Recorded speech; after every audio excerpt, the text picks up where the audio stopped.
মোটামুটি গরম প্রায় পড়ে গেল, আর গরম আসলে এই মশার অত্যাচার, তো মশা ভাগানোর জন্য কিন্তু বুদ্ধি এই হচ্ছে মর্টিন নিয়ে আসছি। তো এই মর্টিনটা একদমই ফালতু, সামনে মাসে এই মর্টিনটা আনা হয়েছিল সেমই কোম্পানি, তো মশা টশা ভাগে না, দোকান থেকে আসলো আবার এখন পাল্টাতে, এটা দিয়ে ভাগে না। আবার যা, যদি ওর কাছে না থাকে বলি বেশি দামেরটা দাও, যদি না থাকে টাকাটা চেঞ্জ নিবি, ঠিক আছে, অন্য নিয়ে আসবি।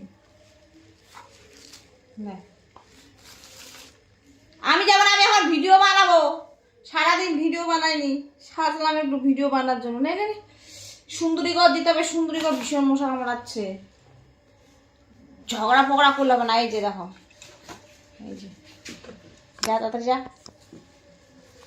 যা, আমার জন্য কিছু নিয়ে আসিস খাওয়ার, আনবি? যাইতে চায় না, যাও বেবি যাও, আমার বেবি যাবে তো দোকান। ইস মুখটা কেলি দিস, ইস ঠিক করে উঠে যাও না।